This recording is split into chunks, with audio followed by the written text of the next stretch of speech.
IJ, it was in the Ross. There was a big riding in the IJ, there was a big ride up in the Ross Valley Reporter, Oh, really? and there was a big ride up in Pacific Center. Oh, wow. All right. Yeah. Now, did the IJ article, did it mention the idea of working on the median strip and... No, it didn't really go into detail. Yeah. I said it didn't mention that in the Ross Valley Reporter either. It did in the IJ article. It did in the IJ? Touched upon expanded the median strip. Okay. Okay. Yeah. The IJ article pretty much touched on almost everything. Okay, good. I didn't see the IJ article. I saw the Ross Valley Reporter article. This didn't mention An it. image in there with the whole site plan in there.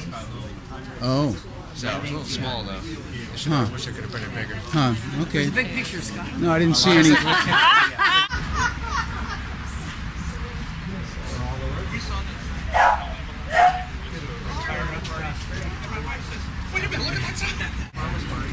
this open air glass covered? Okay. Right. Farmers market. The market that's right behind it. Again, I'm not sure exactly what they mean in here. All part of that plaza. Showing different. Cars through there.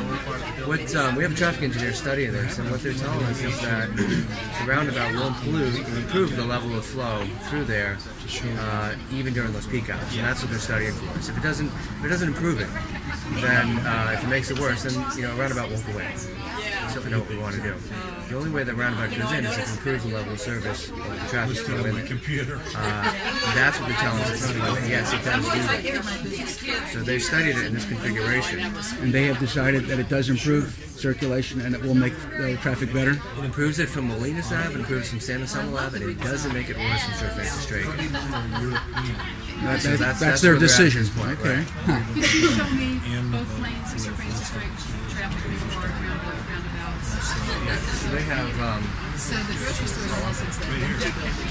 so we have one lane in northbound, and it splits off. We have a dedicated, almost a bypass lane that goes right around the roundabout. Right. We have a second lane that come into the roundabout. You can continue northbound. We get 2 traffic lanes there. Okay. You can also go down San Anselmo Ave, and you can pass along down Molinas Ave non-stop. Southbound, we got 1 lane. It comes down, you can turn around into San Anselmo Ave, where you can continue through, down into Ross, and we can continue through down into Molinas Ave.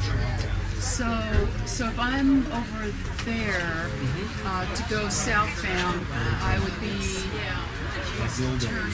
Yeah, show me from over there. I would be turning right around and then coming down San Anselmo Avenue. I would actually. Right, so southbound, you can around the roundabout, continue south, Continue south there. around the Okay. roundabout, continue south again. Okay. All right. Cool. So Got it. the way the roundabout.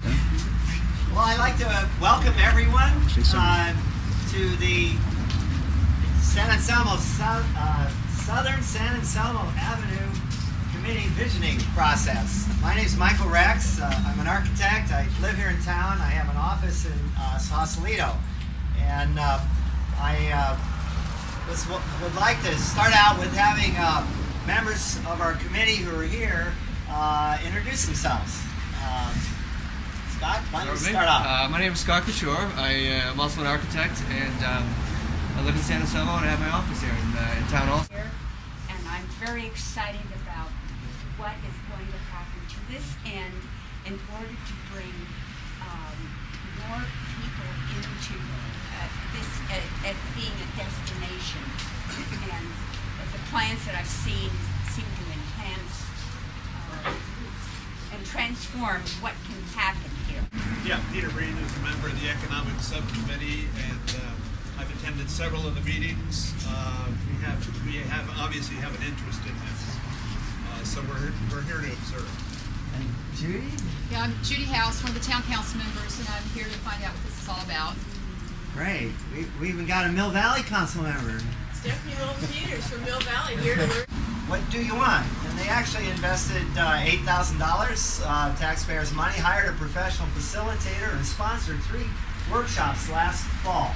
And many of you probably attended those workshops. In fact, up to 300 people attended these 3 workshops. And it was impressive, the amount of interest and the positive thinking about what could happen at this end of our downtown district. And this is a summary of what came out of it.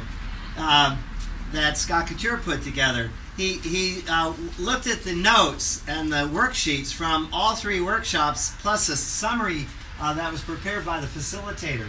And every time a comment came up, he recorded that as a number, and then he totaled the numbers. And so here's the topics that were discussed and the amount of times the issues came up. And starting at the top, the most discussed item was if we're going to have new buildings, maybe they ought to be 2 stories.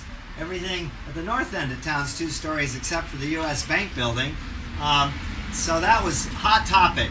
Pedestrian friendly, more housing. Housing was both market rate, affordable, and senior housing. So all types of housing. More parking. And they wanted this end of town to feel like the rest of the town. They didn't want 5-story buildings and urban. They wanted it village-like and eclectic, not a big development and like it just landed. They wanted to control the types of retail, so it'd be resident serving. And they liked the idea of creating a vision that would define where the community's headed as things change. And they wanted to preserve views and, keep it sustainable. Deal with traffic flow and avoid congestion. Add a lot of green, even more trees. What are we doing about flood? How about town revenue? We need a healthier economy locally. And underground utility poles. The last item, right down at the bottom here, was leave it as it is. 2 people at the first workshop, 1 at the second one, and 1 at the third one said, leave it as it is. Only 4 out of 300 comments. That personally gave me a sense that we can accomplish something here, because one thing it seemed like most of us agree is that this area of town doesn't seem to be very vital or useful and could be nicer. Well, with that, Scott and myself and a number of other folks decided, why don't we form a group so we can talk, get all the stakeholders around the table, the property owners, town officials, business leaders, community leaders, and take the initiative to decide on our own what, and working with the community, what makes sense here, rather than an outside developer or designer telling us, and then we just kind of relegated to knee-jerk reaction. And so we started this ad hoc committee of stakeholders, and we started with a vision statement. It says, to seek ways to add vitality to the southern San Anselmo Avenue commercial district that accomplishes goals established in the 2007 town-sponsored workshop process. So our goals were those stated by the community. Reflect the needs and wants of the property and business owners, nearby neighbors, and the broader San Anselmo and Ross communities. And following that vision, we established a mission statement. Through the collaboration of stakeholders, town officials, property and business owners, members of the San Anselmo and Ross communities, expert consultants, develop an area-wide plan to guide future changes. Based on that, we summarized community goals, basically what I outlined here. So we were really clear on, we need a place to gather. We need more housing. What do we do with the median strip? Could it be more useful? There's the town flooding. Here's what it says not to do. Don't leave it as it is. Don't leave the southern end of San Anselmo without improvements that have enhanced the north end of town. The north end of town feels better. It has underground power. It has more energy and activity. Don't call it Baja, which was referenced earlier as a desert. Don't be afraid of trade-offs. Giving up some things to get more. And don't piecemeal planning, but consider the area as a whole. And so with those goals and that mission statement, we began our work. And we started with researching.